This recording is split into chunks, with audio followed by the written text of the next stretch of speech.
The Earnestly Speaking podcast is a show that is founded on free-flowing conversation and may at times venture into mature subjects. Listener discretion is advised.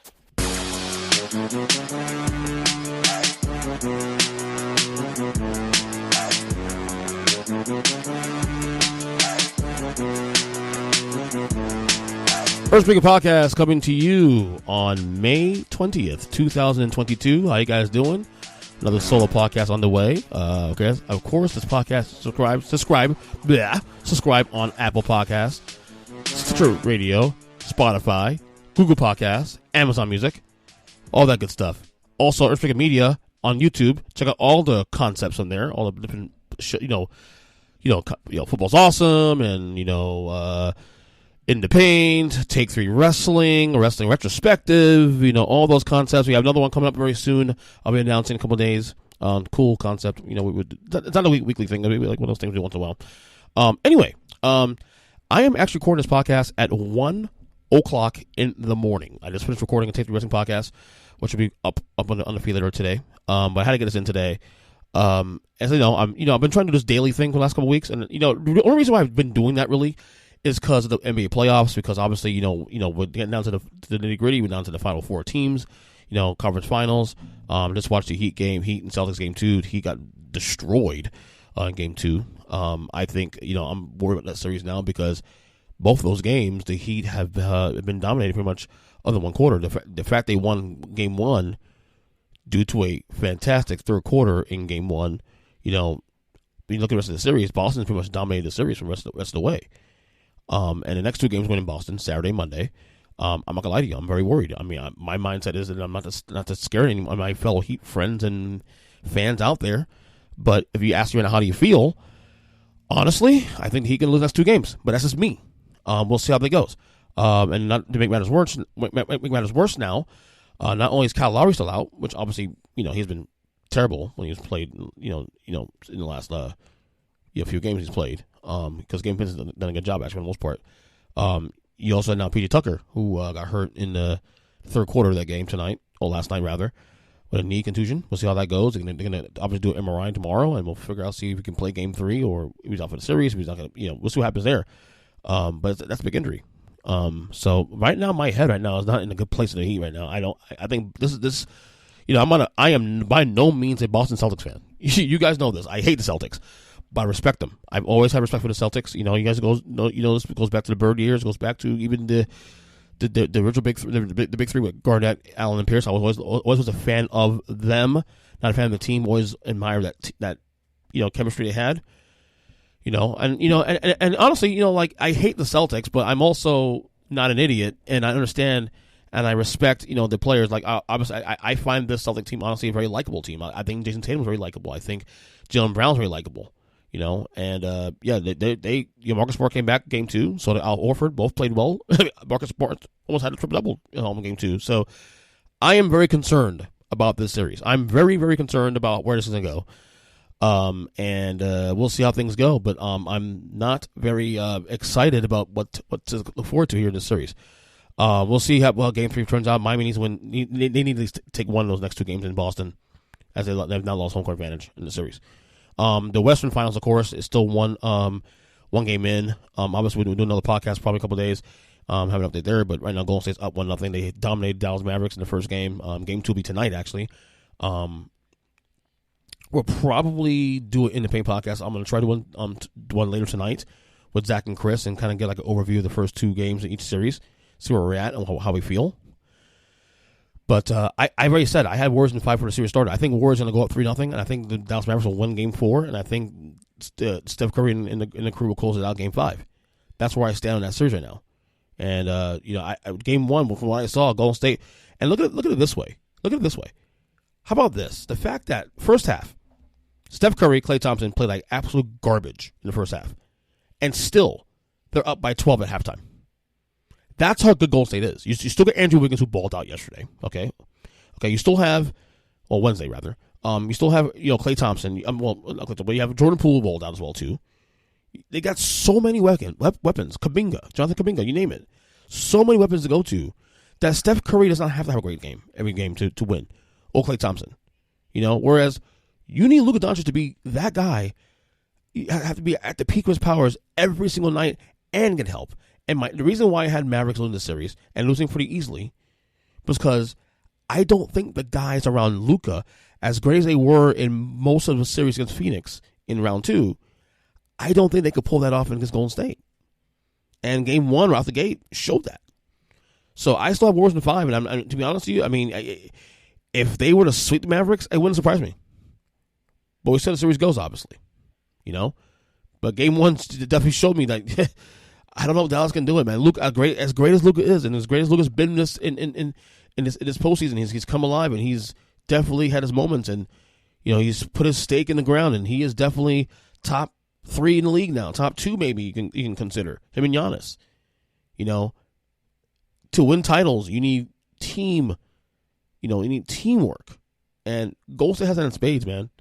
This is why I think Golden State's going to win the title. I really believe that. So, it's like game 2 tonight, and we'll obviously discuss that. Hopefully next. Like I said, we'll try to do an independent episode tonight if we could, a short one, and just kind of get an overview where we're at. We'll see how that goes.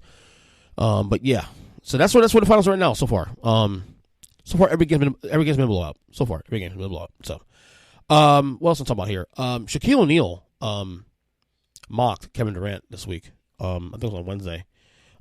Somebody shared something where someone put a thing where they were saying, okay, what has Kevin Durant accomplished since leaving Steph Curry in Golden State? And he put 1, 2, 3 all blanks. Okay? And that was it. The end.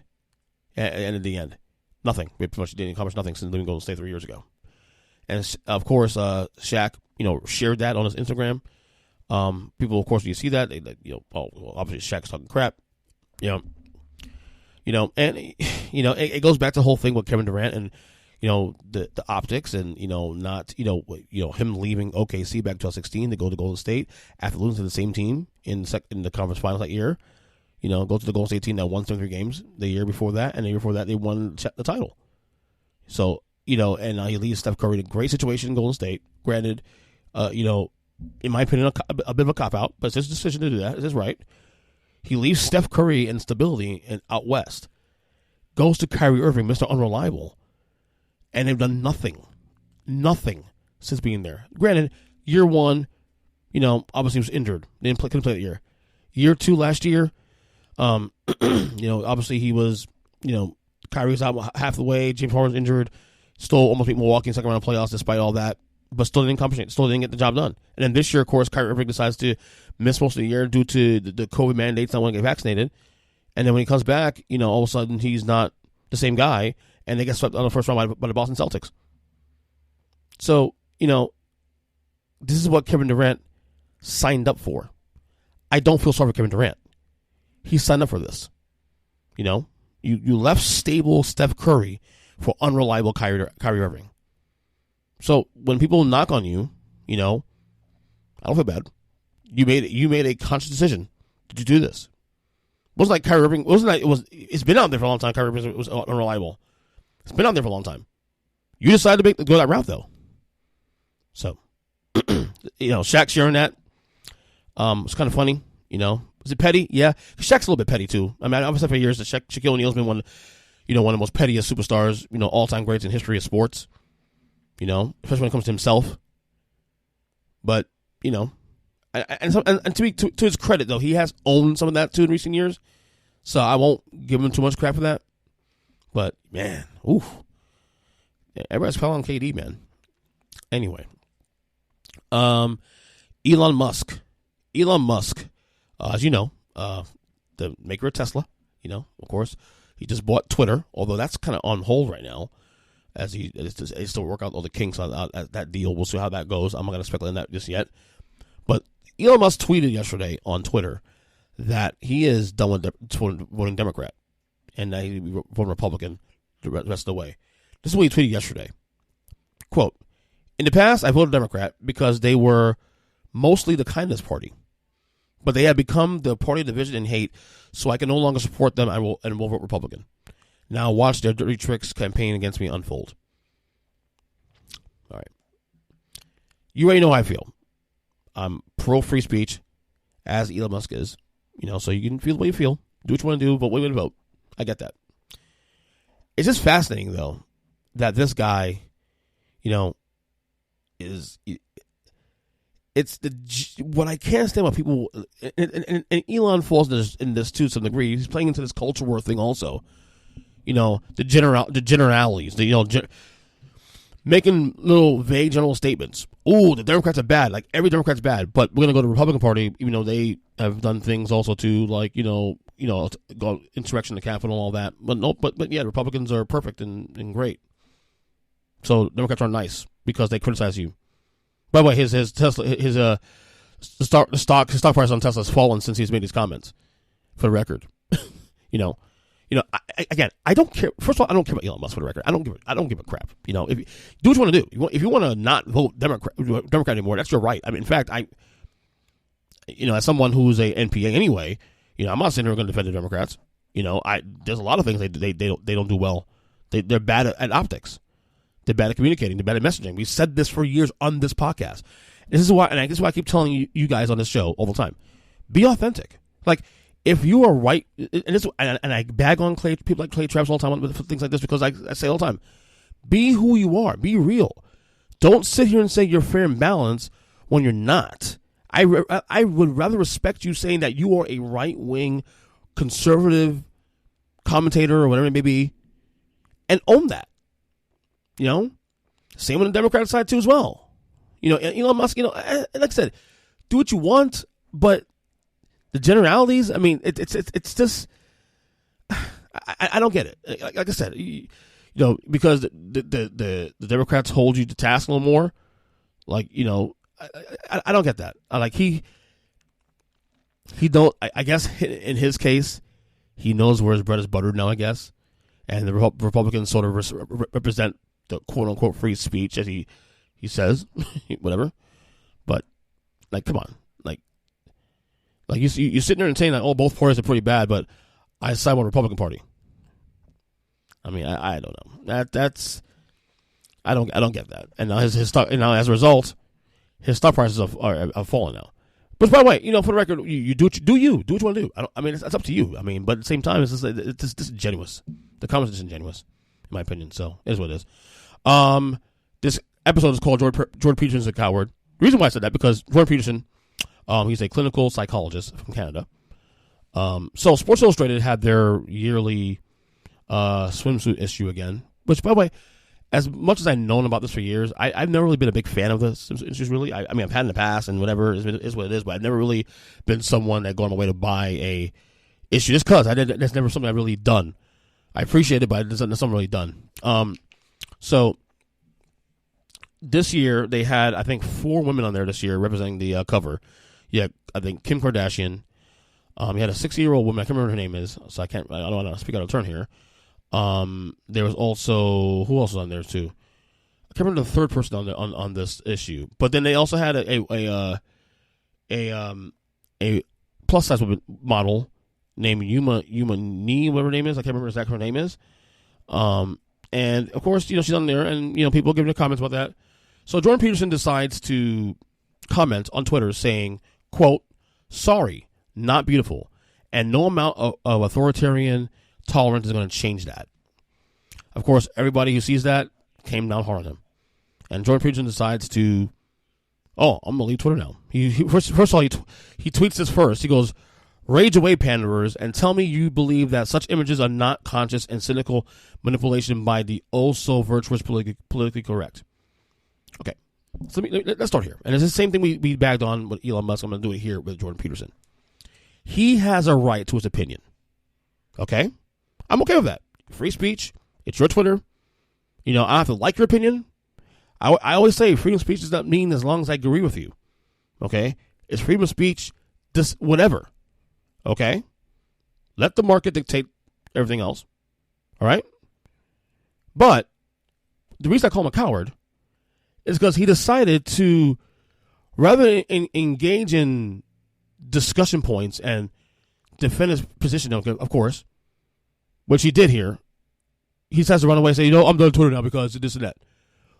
First off, Jordan Peterson, what did you think was going to happen when you did this? You thought that people were going to be, oh, this is great. What you said is fantastic. No big deal. You know, and this is so rich from someone who sits here and preaches, you know, manhood and this and that and masculinity, and then you get pushback on something because you made it. To be honest, it was a really dumb comment anyway. Okay, especially the extra stuff about authoritarian this and that. Again, no one's saying you don't have a right to your opinion. You have to have a right to your opinion. Okay, as stupid as you make yourself look, go right ahead. You can do that. But to sit there and then like get all, oh my God, like all of a sudden, like, you know, your opinion now, you say what you say, people call you out on it, and all of a sudden you act like a little bitch. Hate to break it to you, you act like a little bitch. So now I'm going to leave Twitter now because I don't like the pushback, even though you're the one who triggered this. Again, you are allowed to your opinion, but as someone who, and obviously you are a public figure, you have over 1 million followers on Twitter. What did you think was going to happen? Like, seriously. So I don't feel bad for you. Look, like I said, I will defend your right to free speech. But if you want to say dumb shit, you will get dumb shit thrown back at you. Okay? You know, you fuck around and find out. It's just that simple. You know, you don't have to be on Twitter. You're not obligated to be on Twitter. Okay? You made a comment on Twitter. And it's funny, you sit here and you complain about the Twitter panderers and all that. Okay? So then why the hell are you on Twitter in the first place? Why are you on there? Okay? Suck it up and be a man about it. You know what I'm saying? So to me, again, it's one of those things where, you know, you sit there and talk about people pandering, but yet you make the comment. Okay? And now you don't like to roll back from it. Suck it up. Be a man. Stop being a coward. You know, especially with someone like you that preaches manhood and masculinity and all that, you can't handle a little bit of constructive criticism? Really? Like, stop. Seriously.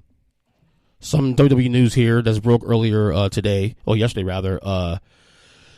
Stephanie McMahon, obviously the one of the heads, daughter of Vince McMahon, of course, she's obviously very much embedded into the front office, CEO and all that of the company. She is taking a leave of absence.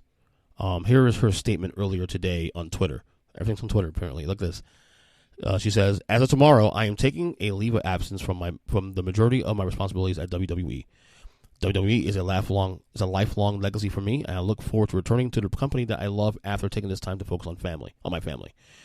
Of course, if you guys follow WWE, through the years and presently too, especially like I do, she is married to Triple H, Paul Levesque, who actually ran the developmental brand for WWE, NXT. Obviously, he retired back in, I think, February because he had a health scare late last year, heart issues. He almost died, actually. And it was actually pretty serious when he broke the news on ESPN. He did a sit down with Stephen A. Smith back in February, discussing the issues he went through. So a lot of the speculation is that she's taking a step back mainly to deal with him and deal with the health issues. Also, her kid's getting older too, especially. So maybe with him taking a step back because of health, maybe she's deciding to take a step back too, especially to kind of be there, kind of be for the family. I respect it, obviously. Family first. You always put your family first. I'm that guy who always say that, put family first. Now, obviously, when I think about this too, also especially if you follow the wrestling business, of course, and we talk about this on Safety Wrestling. Actually, that will drop later on today. Now, is this a sign of things to come in terms of the shakeup for the company going forward? We've been speculating for the last year or so with WWE, selling distribution rights to Peacock and all these things they've been doing, cutting rosters and trying to improve their stock price and whatnot. They have shareholders to uphold to. Just had Naomi and Sasha Banks walk out on. Now we don't know if it's a shoot or not, a shoot or work. If that's if that had anything to do with that, obviously too. Also, them walking on Raw this past Monday. Things seem to be happening here with the company for a good while now. Lots of changes on top. Nick Khan he's been really settled in as the guy that's taking care of all these. The head of the company now, next to Vince.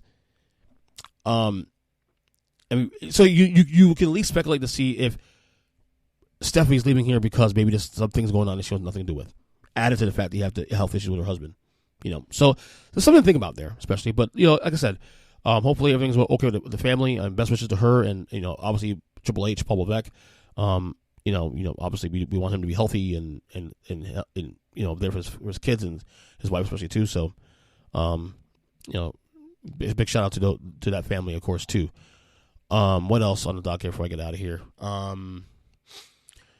Let's see. This is actually recording at 1 o'clock in the morning, 1:30 in the morning, and hey, it is what it is, though. So I got into a big debate back in March, and the debate was about kids or having kids and whatnot. I'm gonna read a thing that I got into with somebody that she tweeted on Twitter about that. So by a woman named Liz Wheeler, and this is back in March of 22nd, 2022. She had this quote on Twitter, which she said this quote: "Truly, the saddest thing in the world is when people deliberately choose not to have children. The most wonderful, fulfilling, sanctifying thing is having a baby with your spouse. Have lots of babies."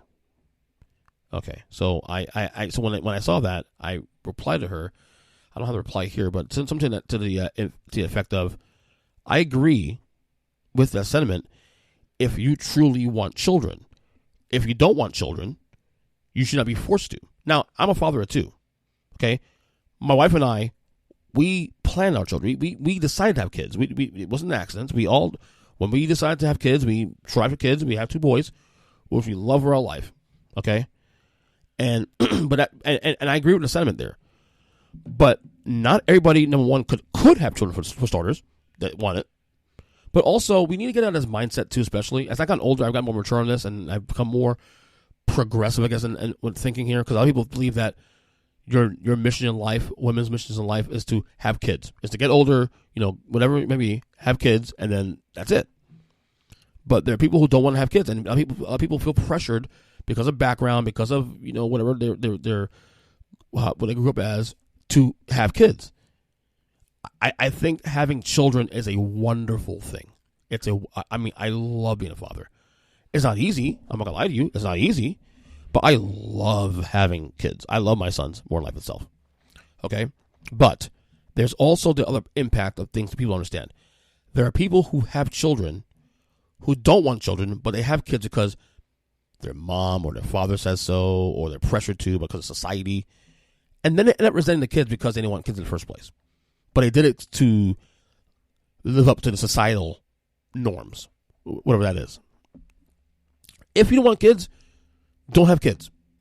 I always tell my friends, all my friends who don't have kids, that they on the fence about it. I always tell them this: be honest with yourself. If you don't want kids, don't have it. Because what's going to end up happening when you have a kid, you're going to end up resenting it, and they don't want to resent you for it. Because look, they'll know. They'll know. So this idea that we're supposed to have kids because that's what I was taught. That's what this religion says, and this and that, or that's the societal norms. No. The norms are you do what's best for you. If you know you don't want kids, don't have it. It makes no sense at all. Don't feel pressure. If you want kids, definitely go at it. I always say, when people come to me and ask me for advice, I can't tell you, I always say this too, don't imply your situation to that person that's asking. You can only imply what it means to you. When I got married, people don't know this though. When I got married, when Lauren and I got married in 2011, we got married with the intention of not having children. We were okay with this being her and I. We were going to travel. We were going to work and travel and just design the life we wanted. And a year later, we just kind of said, you know what? I think we want kids now. She agreed. We agreed. And then a couple months later, I knocked her up. And we had our first kid 9 months later, Eli. And then we did it again, But we did that because that's something we wanted. We weren't pressured to have kids. Because we were okay with not having children at one point. We decided to. So when people approach me, male or female, when they ask me about should I have kids or not, I always say, you do what's right for you, okay? I know having two boys, as difficult as at times, believe me it is, because my boys are very challenging. They push me to the ends, stress and all. It was still worth it. It was good for me. It might be good for you too. I don't know. But I'm very truthful about that. Do the thing you want to do based on the thing that you want to do. Don't do it. Do it for the right reasons, and do it because you're not pressured. Do it because you want to do it. But if you don't want kids, don't have kids. Don't feel pressured.